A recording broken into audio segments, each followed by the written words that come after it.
On this episode of Locked On Angels, the Angels lost a series this weekend. I guess we kind of expected it, right? A lot of hits for the Halos, but a lot of hits given up by the Halos. And we've got takeaways, the things you need to know from each game on Friday, Saturday, and Sunday. I'm Mike. That's John. We're the Super Halo Bros, and this is Locked On Angels.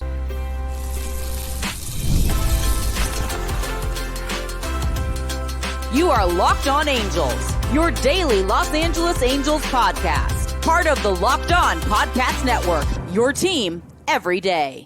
Thanks for making Locked On Angels your first listen of the day. You can find us anywhere you get your podcast, including Apple Podcasts, Spotify, and SiriusXM by searching Locked On Angels.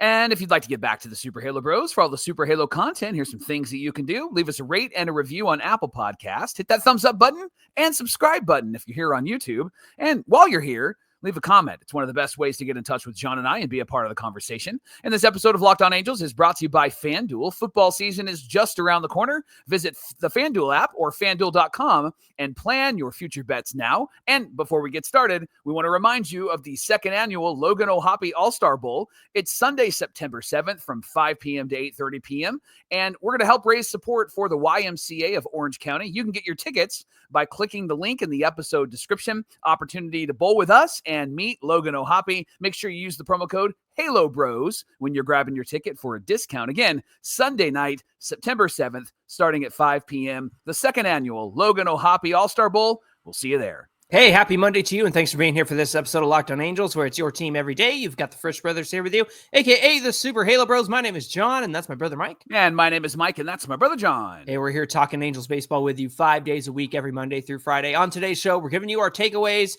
from the weekend series against the Detroit Tigers in Detroit, where the Angels dropped 2 out of 3, one on Friday, one on Sunday, with a win sandwiched in between. So we're going to give you everything you need to know from this weekend series that happened over this past weekend. It was, it was a frustrating loss on Friday, wasn't it, Mike? Yeah, this was a game the Angels should have won. They lost 6-5, and we have 5 takeaways from that game. The first, Johnny, was walks got the best of the Angels in this game, and that has been the narrative all season long. Bottom 8, Reed Detmers comes in, has a 2-run lead, and he walks the first 2 batters. And then I know that there were some complaints about the umpire. Now, the umpire card came out, and he was about 91% accuracy in calling balls and strikes. But there was a pitch that was in the zone, high, but in the zone, that was called ball 3 instead of strike 2. And so there was a lot of critique and conversation about, well, that messed up the whole at bat, which I get, right? I get that messed up the whole at bat. However, Reed Detmers did walk 2 batters before Matt Verling steps in to pinch hit, and Verling hits a 3-run home run, and that gave the Tigers the lead. And again, it was a bummer because Detmers has been rock solid for a long time. Now has struggled recently, and the bullpen on Friday night was pretty rock solid. Brock Burke went an inning and a third and allowed nothing. Luis Garcia came in 2/3 of an inning, gave up a hit. He did walk a guy, but he didn't give up any runs. But then Reed Detmers came in, surrendered the lead, and ended up losing the game. A game I really believe that the Halos should have won. Yeah, they lost this one 6-5. They were up 5-3 in that moment that you're describing. But Mike, I just felt like maybe I've been watching too much Angels baseball over the years, but it just felt very inevitable that, and this will lead into our second takeaway, you got to Tarik Skubal, who is last year's Cy Young Award winner in the American League, is going to be the Cy Young Award winner in the American League again this year. And you feel like, well, shoot, they're facing Skubal on Friday. That's not going to be a very easy game. And they got to him. Yeah. And you had the lead. It was 5-3. You could have handed him a loss. He's bailed out by his offense and Matt Verling. And it's due to the blowpen, right? Yep. And in this case, it was Reed Detmers. And look, I'm not trying to pile on anybody, but it just felt so inevitable that you overcome this crazy good starter and then you lose it later on in the game, which again goes into our second takeaway. They got to Tarik Skubal. He only went 4 2/3, gave up 6 hits and 4 runs, 2 walks and 6 strikeouts. Had a bad top of the 5th. Now remember, Gustavo Campero came into this game because Bryce Teodosio was making a catch. And when he did, he slid into the wall and he hit it really hard. He hit it, went like head first into the wall. And so Campero came in and lo and behold, hits a 2-run home run to Yeah. tie the game. And he wasn't even in that starting lineup. But he came in, was able to get that done. Neto follows up with a solo home run. So back-to-back home runs off of Skubal. Neto's the only one to have multiple home runs against Skubal this season. The 2 pitches were thrown in the exact same spot to both Campero and Neto. Middle, up in the zone. Both were fastballs. And it all started with a 1-out walk to Christian Moore. And that made Skubal mad, and felt like Skubal was already getting frustrated because there was a couple of bad calls at the plate. So, tit for tat, right? Detmer's got some bad calls. Skubal got some bad calls. And sometimes you just have to play with the cards that are dealt. And in this case, it was just not great calls behind the dish. And so, you saw him give up a couple of walks, lots of shaking his head, led to 3 runs on those 2 home runs. So again, the Angels get to Skubal, and also Kyle Hendricks sort of outdueled Skubal, right, Mike? Yeah, because he did what they have asked of him. He's only going 5 innings. He's only going through the lineup twice. That third time, barely hitting the third time through the lineup. Went 5 innings, 5 hits, 3 runs, 6 Ks. Didn't walk anybody. Had 1 bad inning. Bottom of the second, gave up a home run to Spencer Torkelson, and then a 2-run single to the rejuvenated only against the Angels, Javi Baez. And it was a bloop to left field. Taylor Ward wasn't going to catch it, and you knew it was going to drop in because it was a dinky do for sure. Yeah, because it was just a little bloop in, and that's what did the most damage against Kyle Hendricks. But John, he did again what he was asked to do. Around 70 pitches, 5 innings, got to the Angels to the 6th inning. Bullpen has been asked to do a lot, though, especially this weekend. They've been asked to get 9 to 12 outs, and it's been, I think, a lot to ask of this bullpen on an everyday basis. Now, if it's a every other day, then that's a different conversation. But you are relying on this bullpen to do a lot, which is not an excuse, because I know that Reed Detmers blew this game, but you are asking them to get a bunch of outs if you're going to take a guy out and not let him go through the third time through the order. Now, Hendricks has proven that third time is not great. You have had a great perspective on that. Maybe it's in his head. Maybe he's been told that. So once he gets to that third time through the order, he just loses it, right? And he had a bit of that moment when he had that bad inning where he gave up the home run and the bloop single.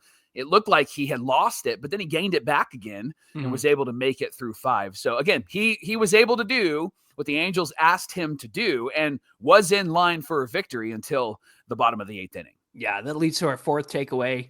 The Angels scored 5, but they lost, which is actually a rare feat. 47-16 when they score more than 4 runs or more, I should say, this season.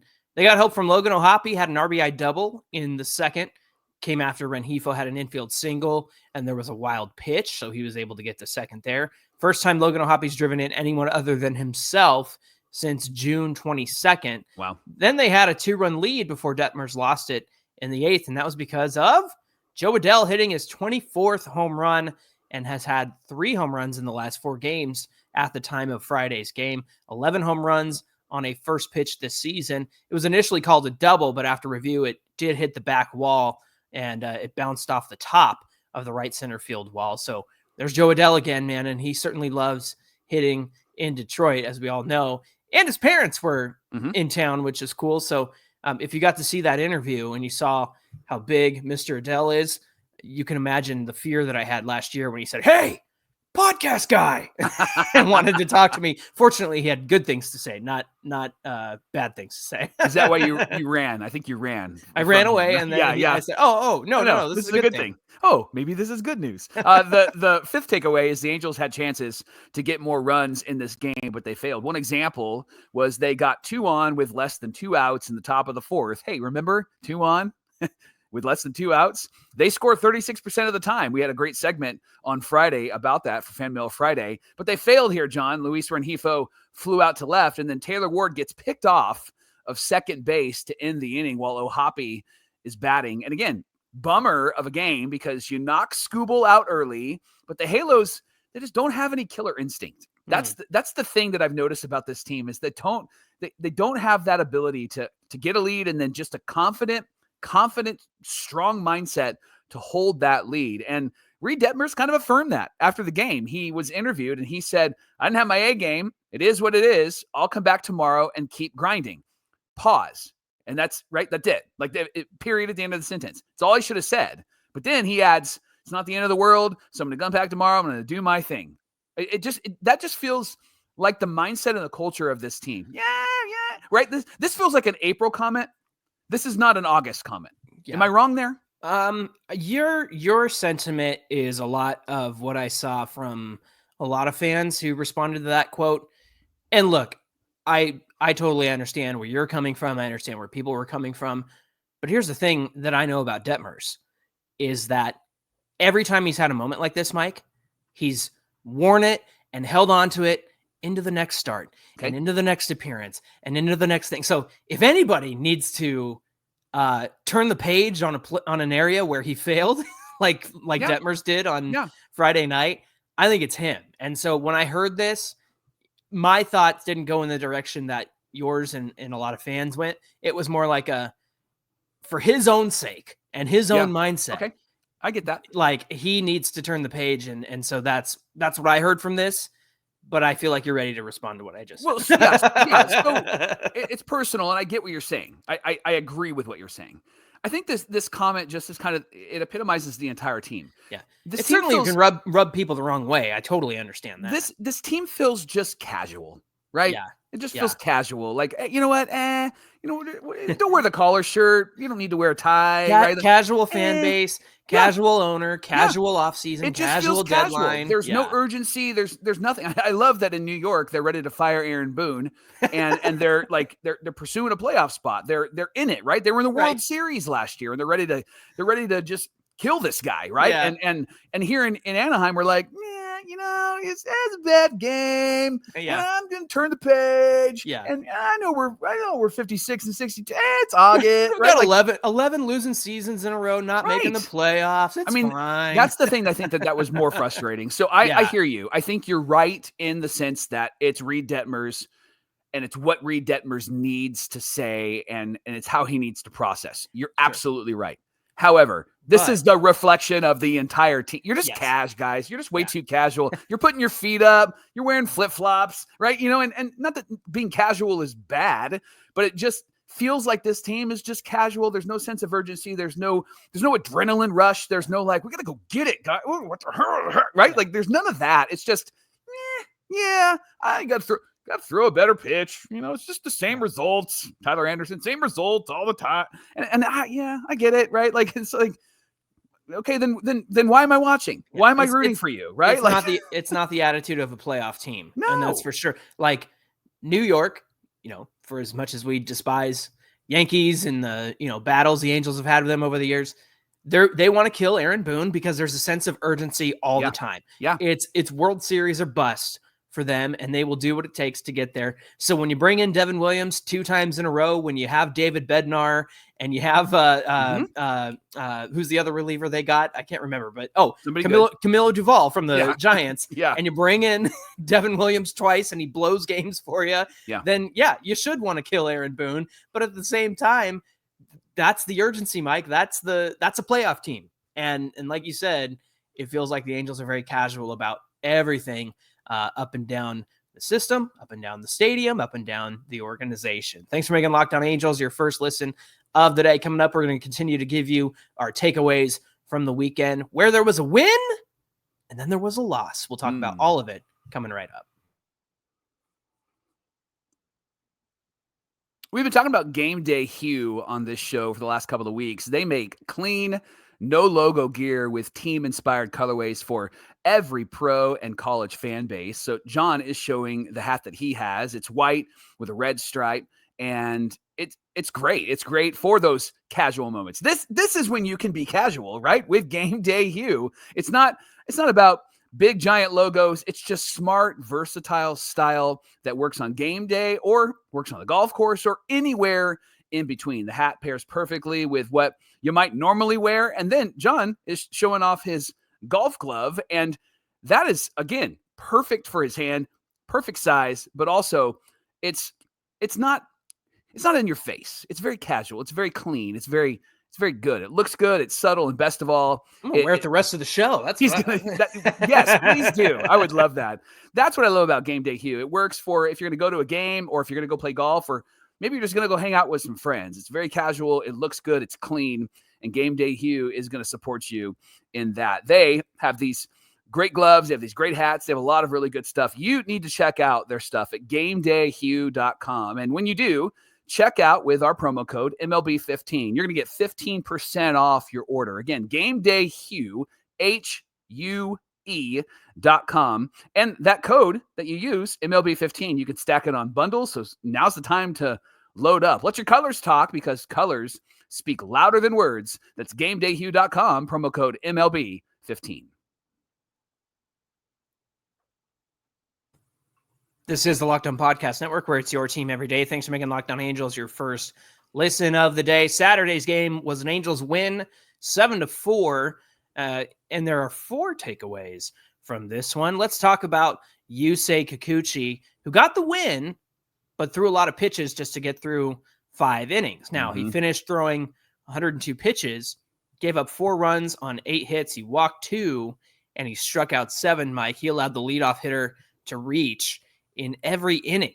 And each time the Halos gave him the lead, he struggled to hold it. For example, he had a 1-0 lead in the second, gave up 2 in the second inning. And when the Halos gave him a 4-2 lead in the top of the 4th, he gave it back in the bottom of the 4th. But he did come through when he needed to the most. After being given a third lead at the top of the 5th, he was able to hold on to it. He did so after walking the first batter.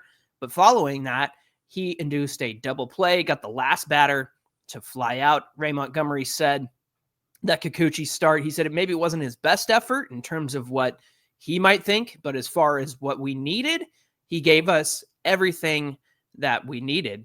And again, 5 innings, 4 runs, 8 hits, 102 pitches, walked 2, struck out 7. So Kikuchi labored a bit, but at least put the Angels in a position to hang on and win this game.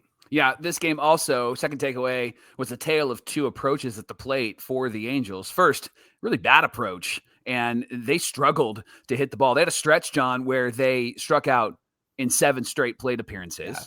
Happened from the end of the first inning to the end of the 3rd inning.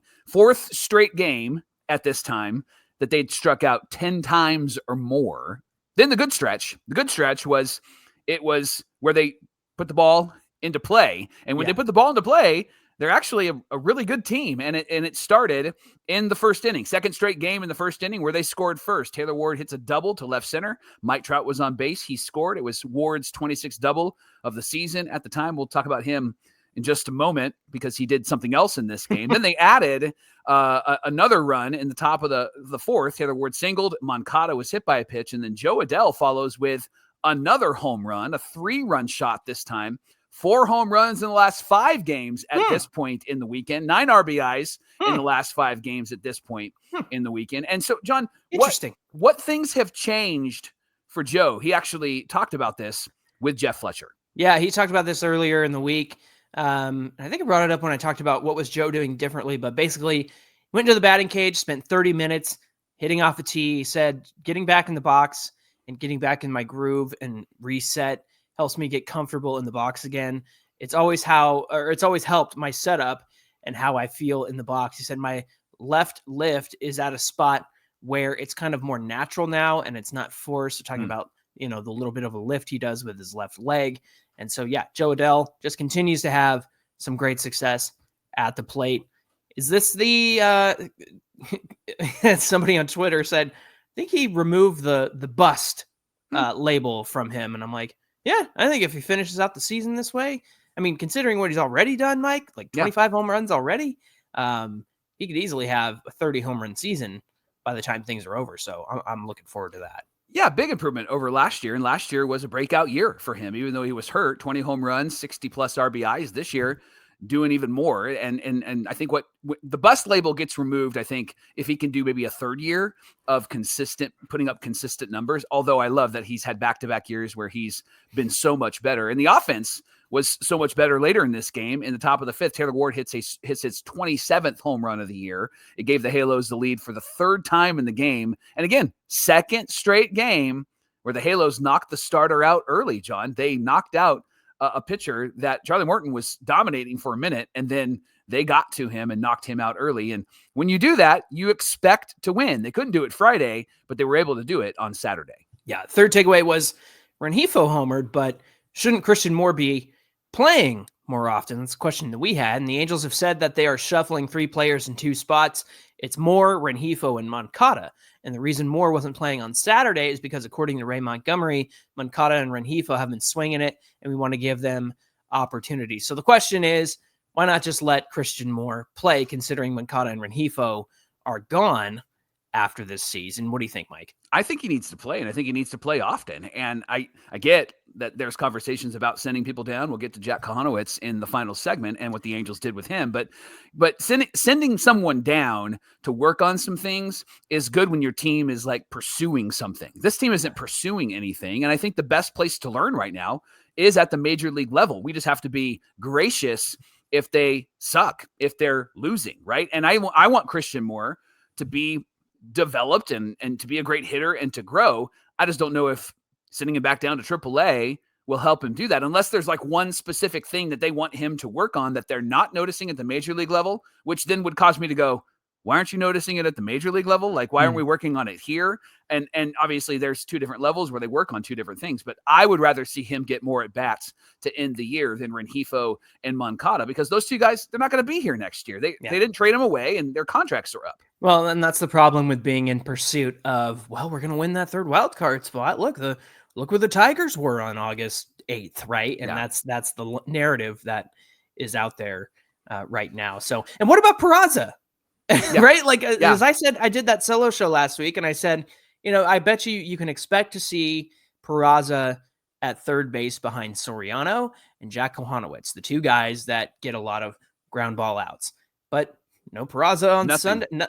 Did he come in? I think he came in at least once. He did. Yeah. And but didn't get a start at all. So, and I was also surprised that he wasn't behind Kohanowitz on Sunday. So we won't talk about that yet. John, I want to do this 4th takeaway because it was something that I noticed, and I want your response to it. A good example of the differences in culture between our team and a winning team like the Tigers was found in the 3rd inning in this game. Gleyber Torres is at first base. Perez singles to left. Torres makes it all the way to third base because Taylor Ward jogged in to get the ball. Then he notices that Gleyber is running to third base, so he unloads a throw because he didn't expect the runner to try to go to third base. And listen, I get it. Taylor Ward, offensive genius for us in this lineup, right? He's been great for the Angels this season, but he is the epitome on the defensive side. He is the epitome of the culture, of the casualness of this culture. And this isn't just a one and done problem for Taylor Ward specifically. There's a whole lot of issues that Taylor Ward has had over the years. I think back to the Altuve moment when they were playing in Houston and he's coming around first base and he thought Jose was going to like joke with him and throw him the ball when in fact he threw it to Maldonado, who was the catcher behind him, and they tagged him out at first. Right. And so this ho-hum attitude, this they're not going to try anything. And this is just what I got to do. I got to get into the mechanics of things is exactly why this team just doesn't win. And Gooby, God bless him, tried to excuse that situation. Ward maybe isn't seeing in left field. And maybe that was the case because the sun was shining really, really bright. But if this was an isolated incident of a lack of awareness, then maybe. But this is just an example of the casualness that the Angels are a part of, and their culture is being built upon for the last 11 years. Right. And there was somebody who brought up, when Bo Porter didn't send Taylor Ward from third base to home when the ball got away at second last week, somebody said, isn't that on Ward for not paying attention? And I said, you know what? I totally understand why you would bring that up. But in my understanding, Ward's back is to that play. Sure. And so to me, it fell all on Bo Porter. But the mere fact that you have to ask that question of, where's Taylor Ward's head in that moment? Yeah. I mean, he's he's written off all excuses, Mike. Like, I had to explain that, well, his back was to the play and he's got to depend on his coach, and his coach didn't send him. Like, a normal baseball player would get that kind of grace, but because it's Taylor Ward and his home attitude out there in left field and also on the bases, somebody had to ask that question inevitably because it's Taylor Ward, and that's how it feels all the time, is that casual, nonchalant attitude. And like you said, it really sums up the Angels right now. Every day is August 26th is officially FanDuel Futures Day. What? A brand new holiday. They created it for football fans. You can do that? You could just make a holiday? Apparently it's a thing. Do we get the day off? I'm going to take the day off. It's for those football fans who live for bold predictions and preseason hunches. For 24 hours, FanDuel is giving you deals on NFL season predictions. So whether you're calling your MVP shot or you're eyeing a long shot for a division winner, or maybe ready to crown your Super Bowl champ in week 1, man, I'd be impressed if you get that right. FanDuel says this is your moment. Visit their app today and start planning your futures bets now, because Futures Day is one day and one day only. FanDuel, play your game. So you're telling me we need opening day as a holiday, election day, and now FanDuel Futures Day as a holiday. Days off for everybody. I'll take it. John, Sunday's game was what we expected. I don't think that we were blown away. Mamma mia, here we go again. 9-5 loss to the Tigers. 3 takeaways. First, batting practice, Jack Kahanowitz gave up 7 runs in 3+ innings, 9 hits, 7 runs, 6 earned, walked 2, gave up a couple of soft hits, but most of the balls that were hit were crushed, even the balls that were hit on the ground. And since he returned to the big leagues on the 28th of July, he has 3 starts, 13 2/3 innings pitched, 20 hits, 12 earned runs.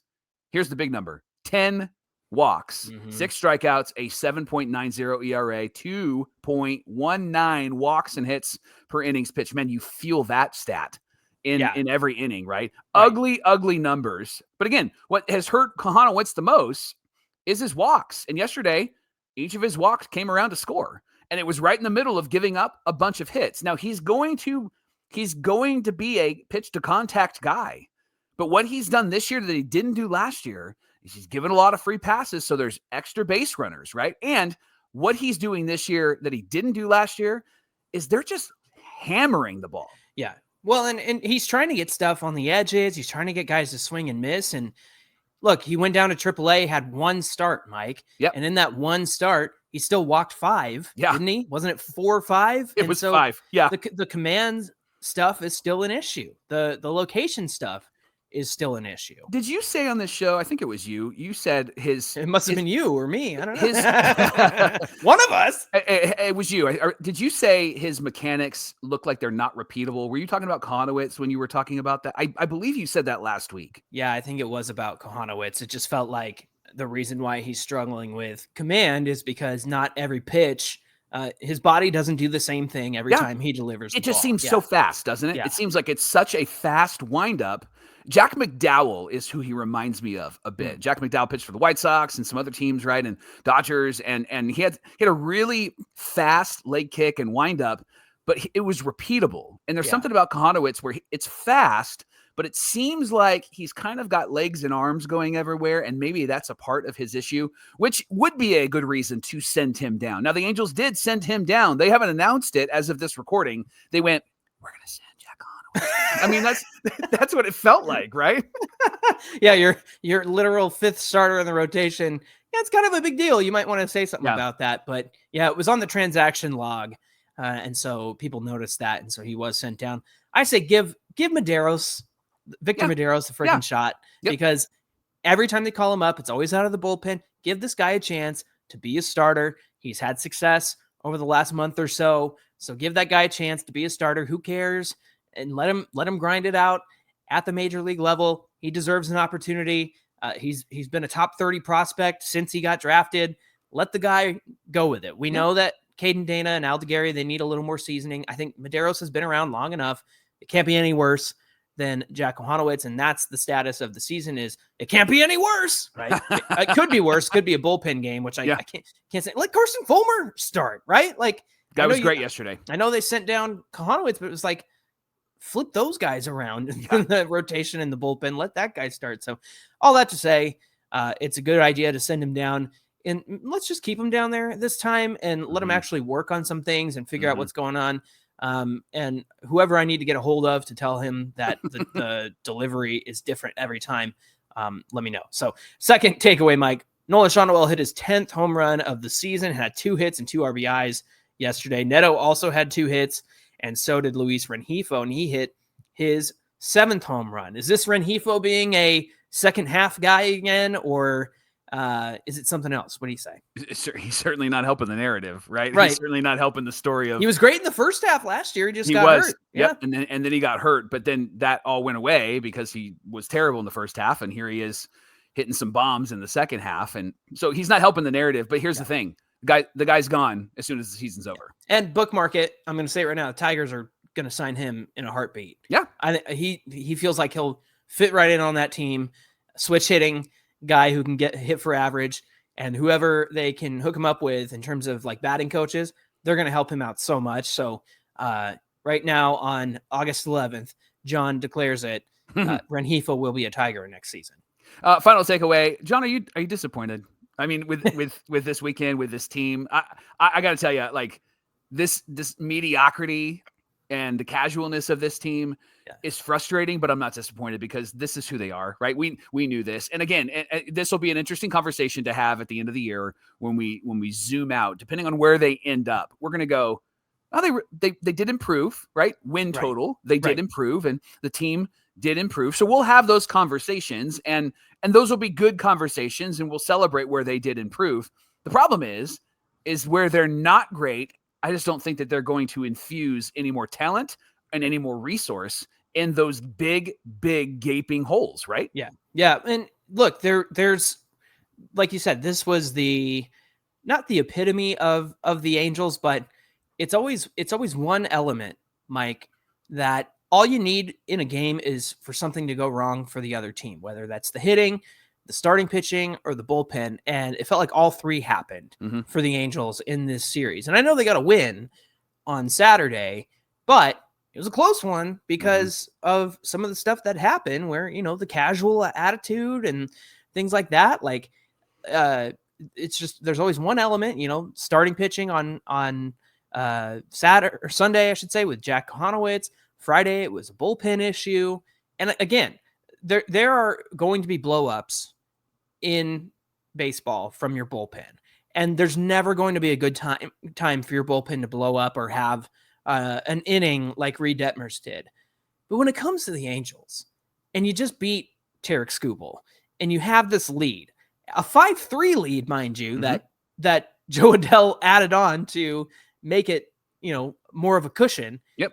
And the exact number of guys get on base, and the exact right guy pinch hitting in that moment hits a 3-run home run to take the lead. Like, the exact right number of runs were available to the Tigers, and they do it. Like, that just epitomizes Angels baseball. So again, it's never good for your bullpen to blow it. But in this situation, it was just like, that's why I said it was inevitable. It was like, oh, let's see. They need 3 runs to take the lead. It'll be 6-5.